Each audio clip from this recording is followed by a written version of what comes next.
Welcome to today's session brought to you by the parents team of Afrikindness. We're delighted to welcome you to today's session, which is focused on keeping children safe online. Specifically, our title is How Safe Are Our Children Online? How can we ensure online safety? Nurturing digital resilience in today's children. The idea behind this is that we have the summer holidays coming. Children will be away from school for an extended period. And we know that children very often spend time online these days. So the question that is on almost every parent's mind will be, how do I ensure that these children remain safe while going online? And so we're delighted to bring to you experts in the field to share with you their wealth of experience in ensuring that the digital environment remains safe for children. So they'll be able to share with us their experiences, but also resources which can support parents as we go into the summer holidays, but even beyond that and before that, to ensure that we're keeping children safe while they engage online. So there is Elizabeth Milovidov, who is the founder of digitalparentingcoach.com. We also have Alex Holmes, who's the Deputy CEO of the Diana Award. But today, here and now, we have Janice Richardson, who is the initiator for Safer Internet Day. And that's something that we'll hear a bit more about when Janice gives her talk. Now, before we go into Janice's talk, a little bit about her background and what Janice does. So Janice is an educator, researcher, and an advisor on digital citizenship, as well as digital transformation in the education sector. She also does a lot of work around the protection of children's rights. So her background is in education, law, as well as instructional design. Janice is very well, Janice has a lot of books that she has written on these subjects, and these books have been published mainly by the Council of Europe as well as UNESCO. She's also made a lot of TV appearances from Iran and Morocco to Singapore and Brazil, and she sits on the International Advisory Councils of Meta, Instagram, and Snapchat, which are very common online environments which children engage in today, and indeed adults engage in as well. She's currently an advisor on European, African, and international projects on education, vocational training, artificial intelligence, and digital citizenship. And like I mentioned previously, she's the initiator of Safer Internet Day, which most of us could already be involved in at different levels, but we'll hear more about today as we speak with Janice. So we're very delighted to have her here with us today. And with that, I'll hand it back to Janice. Welcome. Good afternoon, good morning, wherever you are. And I'm delighted to be here with you. Now, we know that children born in the 21st century, sometimes we speak of them as Generation Z or Gen Z, they have remarkable access to opportunities thanks to digital technology. They seem to know intuitively how to use any device they pick up, even from their earliest age. We watch in awe as they navigate effortlessly through the online world. But we should remember that they also face a great deal more challenges than what we did in our childhood. And it's up to us as parents and teachers to protect, accompany, and support them. This may seem a difficult task for those of us who aren't tech savvy, but actually it's our life experience and the values and attitudes that we inspire in our children that count. Because most activities children do today actually depend on values and attitudes. Once it was enough to know how to read, write, and calculate. But now, because children are involved in a great number of different activities, they need not only basic literacy, but media and information literacy, social emotional literacy, and also digital literacy. When we look at all of the things they have to do as 21st century citizens, they collaborate, they create, they have to be resilient, they have to understand privacy, and above all, learn respect for human rights and how to safeguard the sustainability of our life and our planet.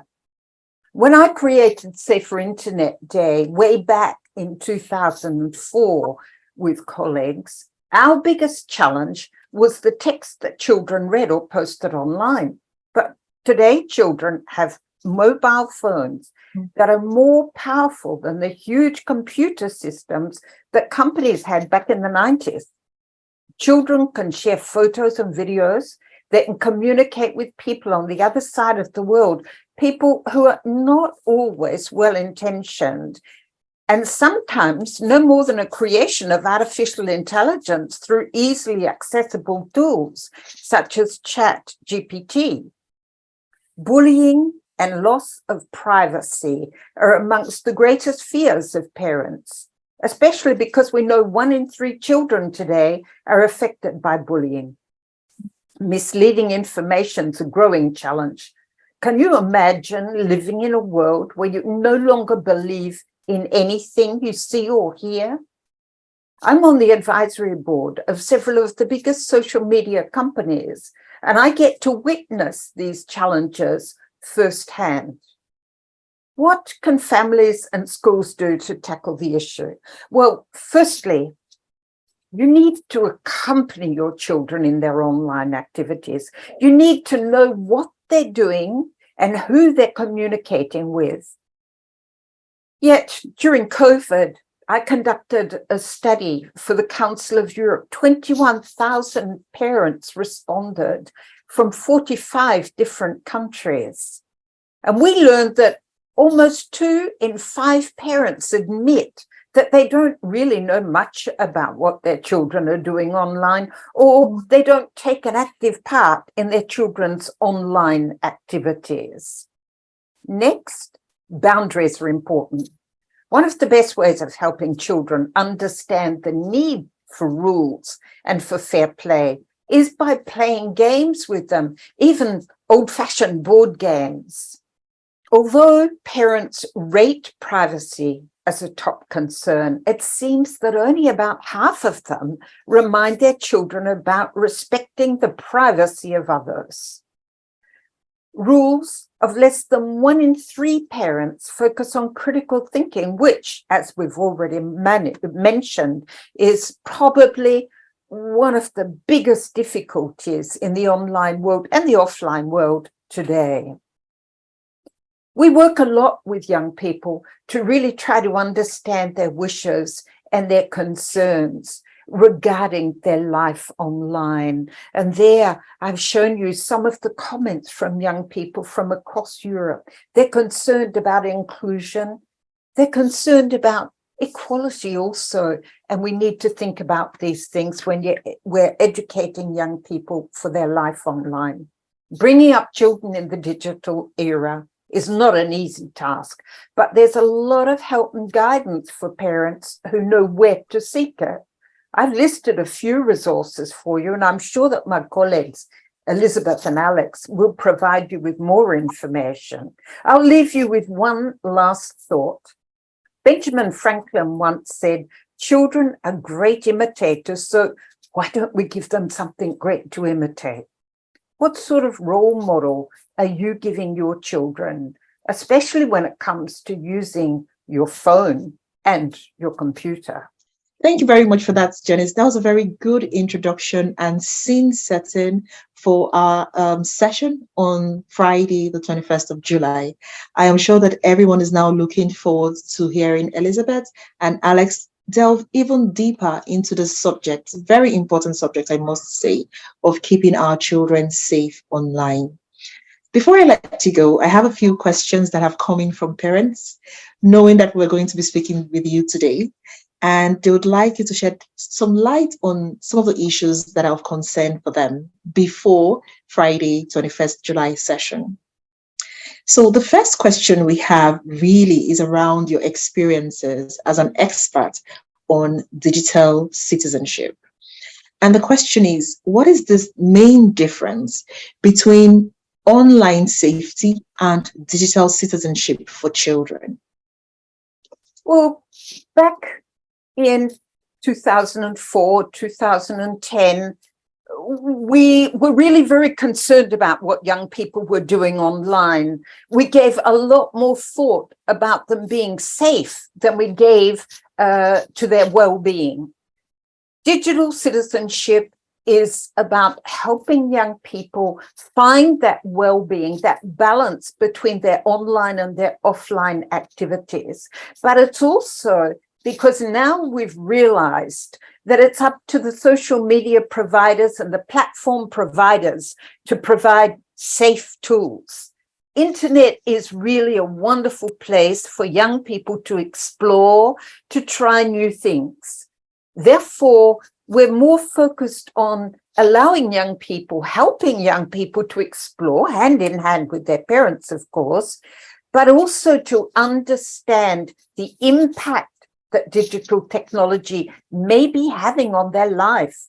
We have technology all around us today, and this is why we need to learn to be citizens in a digitally rich world. So basically, they're the difference. On the one hand, trying to teach children all the things they need to be safe. On the other hand, pushing the platform providers to make their tools safe and helping young people use them as a way of developing their creative thinking, their everything that young people need today if they're going to survive. Resilience also is at the heart of digital citizenship.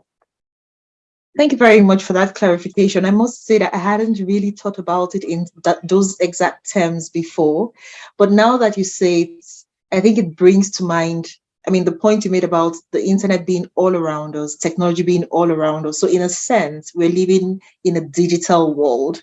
So it does make sense that we give a bit more thought into how we can be responsible digital citizens as well. And the point about parents working with the children, you know, the steps of understanding how to stay safe online. I guess that means we can't also rely on the internet as a distraction for children, because parents have to be actively involved in this safety business. So thanks for that, Janice.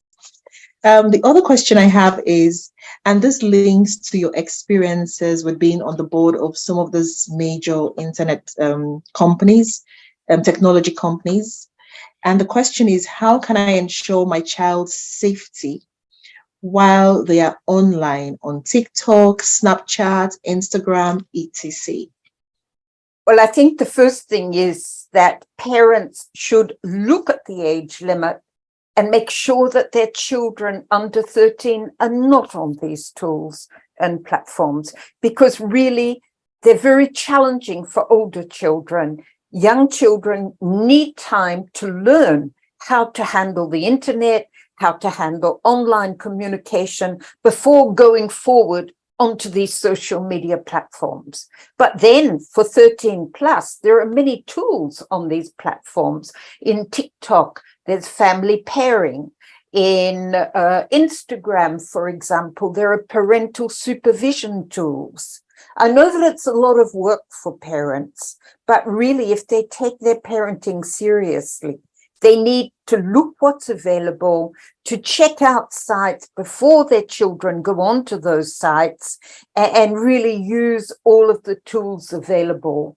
It's a little bit like learning to ride a bike. Children in the beginning have training wheels. Parents have to serve that role. Then they do very short journeys on their bicycle with parents nearby, nevertheless. And that's when children get to age 13 plus and they're actually using these tools with their parents. And it's only when really they feel fully responsible and they fully understand the environment when they should be allowed to go forward by themselves. Thank you very much for that. So it is important to pay attention to the age restrictions, but you've also mentioned some resources for the older children who can get online. And I would say at this point that these are the resources which we will be sharing at the end of the webinar as well on the 21st of July. So watch the space. Thanks, Janice. The next question we have is, how can I safeguard my child's personal information and privacy while they are online? I think it's very important that parents actually think about, what is it being online? I'm quite safe behind my computer until I start putting out private information.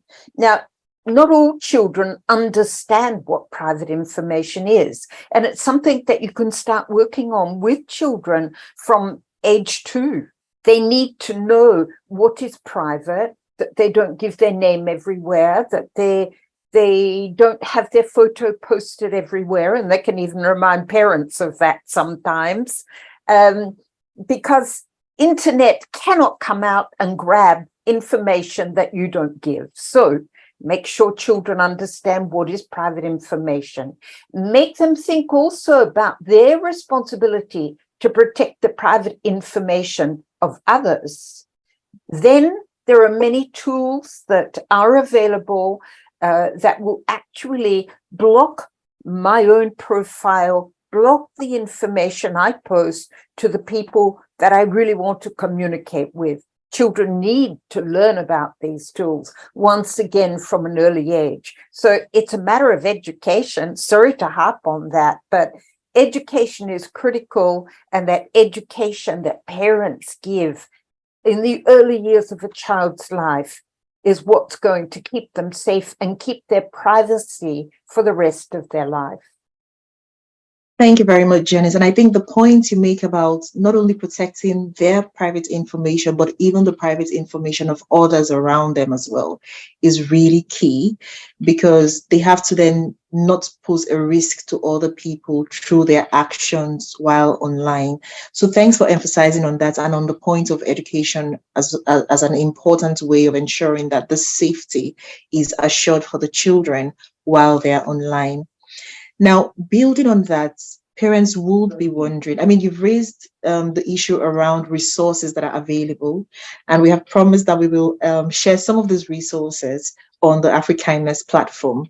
So just building on that, I'd like to ask you, what can a parent do to help their children understand the implications of their digital footprint and maintain a positive online reputation? Because, sometimes they say the internet never forgets. So how can children, while online, ensure that they're not doing things that will create problems for them down the road? Well, I think parents can use an image that most of us are familiar with: stereotypes. We seem to stereotype many people that we meet in our lives, but do children really want to be stereotyped themselves?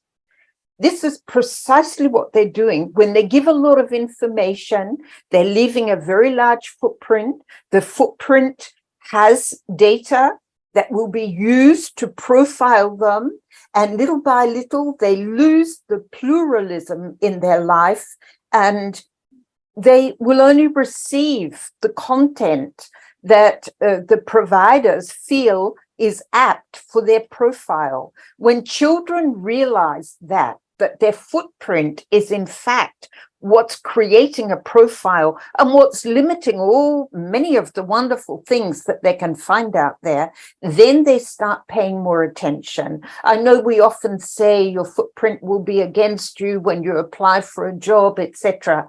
This is very hard for young people to grasp. So the stereotype, the profiling, I think that's the way to go. No one wants to have the information that they're receiving to be limited. Oh, thank you very much. I think that's a very interesting approach.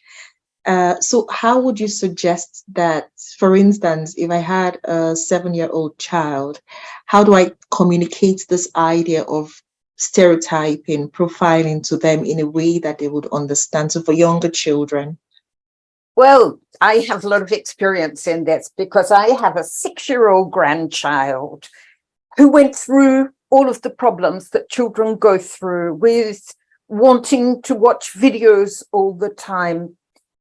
And so then, little by little, I showed him that certain videos are for a certain type of child. Look at the characters depicted in them. Look at the similarities. And you can do this with a child in very simple ways through drawings, etc.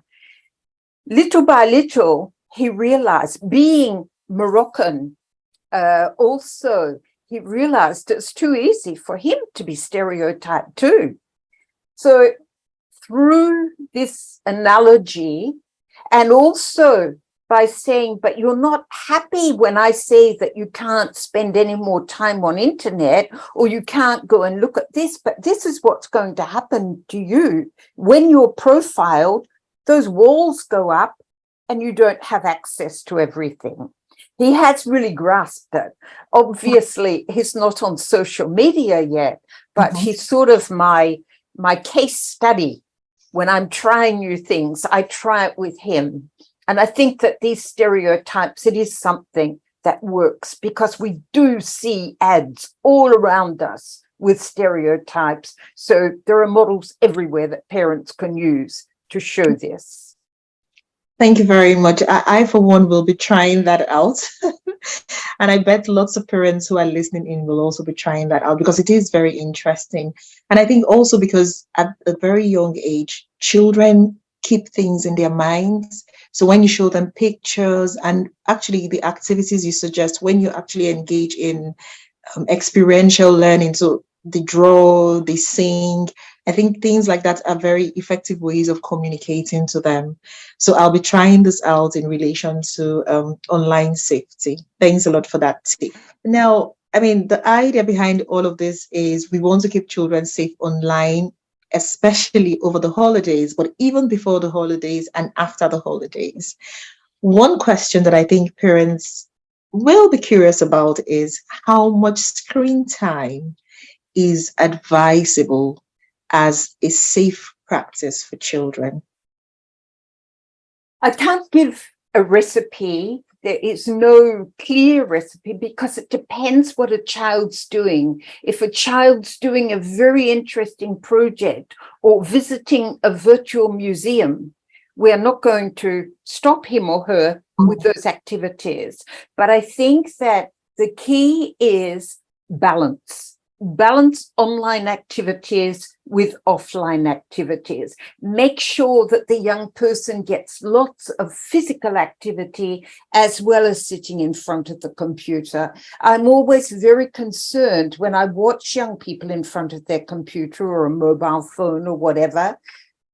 Their shoulders are hunched. They're looking forward. Ergonomics is really so important, and the way to do that is to get children to stand up every 20 minutes or so, do a little bit of yoga, learn how to create a T or a circle or a love heart or whatever you want with their body. So it's difficult to give. I would say that a child at 6 years old should not be spending more than an hour or so online anyway, but keep in mind balance, ergonomics, posture, and well-being. Thank you so much for that, Janice. Balance, ergonomics, posture, and well-being. So these are key points we have to bear at the back of our minds as we regulate children's time online.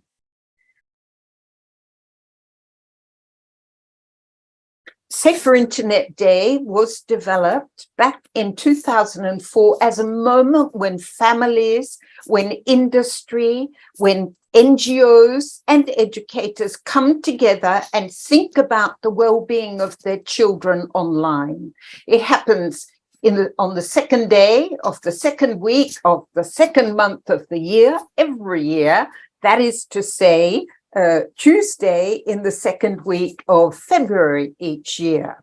It is now celebrated in around 180 countries worldwide, with literally millions. In fact, there have been billions of tweets on past Safer Internet Days. But I think what is really important, schools celebrate it with special activities. So it's an awareness raising moment to think about what we're doing online. But the other advantage is that industry uses it to create or to present new tools, to present their research. Last year, Snapchat, this year, in fact, 2023, Snapchat presented findings about well-being and kindness, digital civility.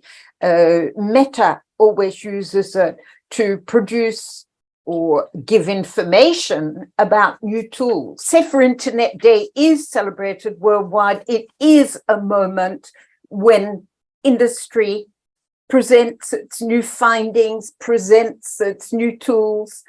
It's a day when we all make an effort to make sure that young people can benefit from the opportunities of the online world, but can also learn to avoid all of these challenges that they encounter online.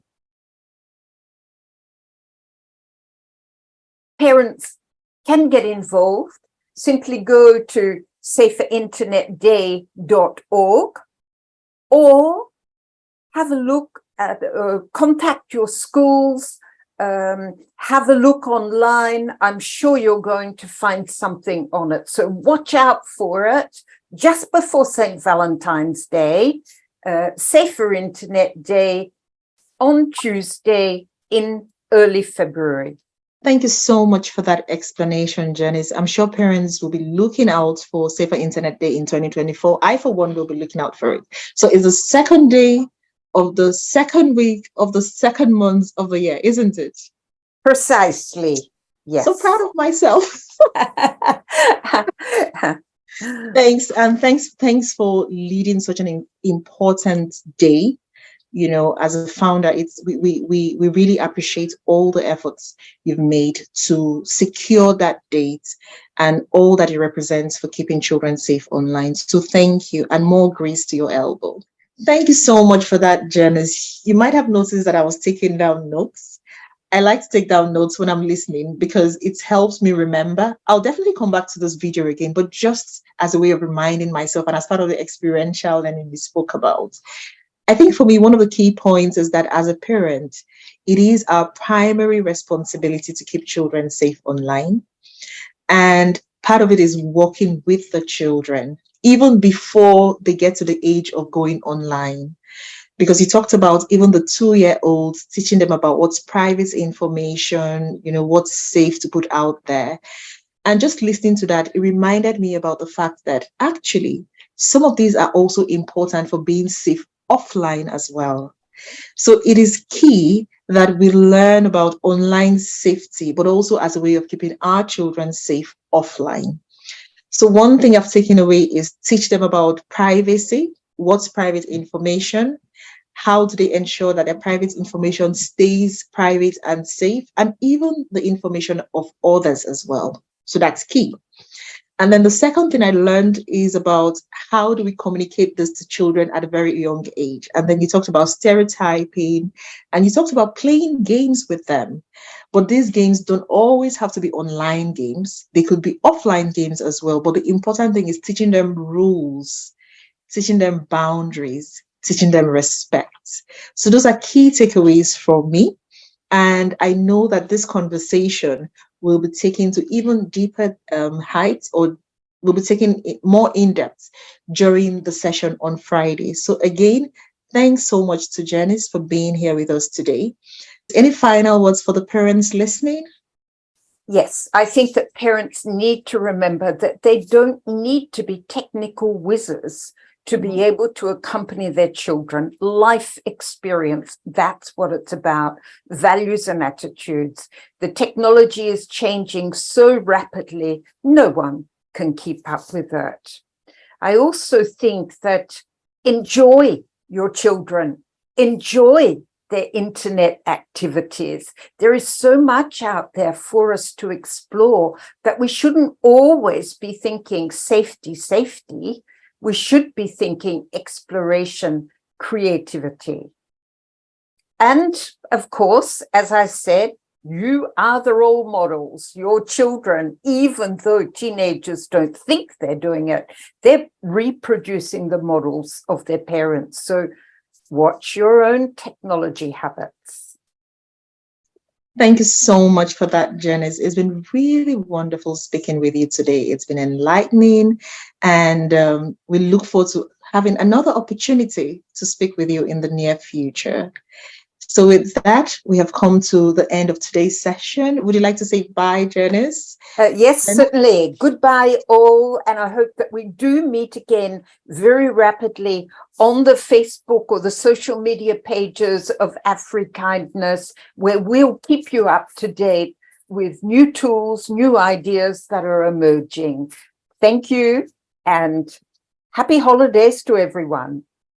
Thank you very much for that, Janice. Happy holidays, everyone. And I'd like to use this opportunity to invite all of us to save the date for the 21st of July, when we'll be joined by Elizabeth and Alex, talking about how safe our children are online safety, nurturing digital resilience in today's children. And at that session, which holds at 5 p.m. to 6 p.m. British Summer Time, you'll have an opportunity to not only listen to our panelists, but also ask them your questions directly. So one of the panelists is Elizabeth Milovidov, who is the founder of digitalparentingcoach.com.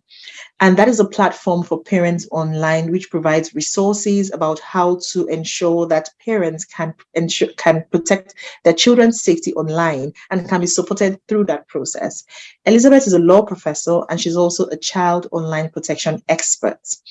She is a senior corporate counsel with the Lego Group, and the Lego Group, we all know, is renowned for its work on digital games, metaverse, child safety, and just ensuring a lot of online resources for children. So she's got the experience, and she'll be with us on Friday, the 21st of July. We'll also be joined on the 21st of July by Alex Holmes. Alex is the Deputy CEO of the Diana Award, which, again, we might have heard about in our interactions online. And Alex has the experience not only of being the CEO of the Diana Award or Deputy CEO of the Diana Award, but he's also on the advisory board of major companies that are involved in online access for children, but of course for adults as well. He's also on the advisory board of companies like Spotify, Meta, TikTok, Twitch, Yobo, Snapchat, that are important online platforms. He's again the founder of Anti-Bullying Ambassador. So he's got lots of experience on anti-bullying, but he's also got experience on online platforms, which a lot of young people engage in today. So it promises to be a very enlightening session, and we invite all of you to join us. If you haven't registered yet, please register. We have an Eventbrite page. The link is on the screen. Click on the link, it takes you to the page where you can register to join the session. And it is advisable that you join the session so that you can ask the questions directly to the panelists who will be with us on Friday, the 21st of July. In addition to that, I would invite you to also join the social media pages, follow us online for Afrikindness, because it is on our social media platforms that we will be uploading the resources which Janice has talked about in her presentation, but also we will get more resources from Alex and Elizabeth. So these resources will be uploaded online, and you can follow us on our social media handles to get more information and more resources for supporting parents, not only for keeping their children safe online, but for other aspects of parenthood as well. With that, we've come to the end of today's session, and we thank you very much for being with us today. We look forward to having you again with us on the 21st of July. Thank you.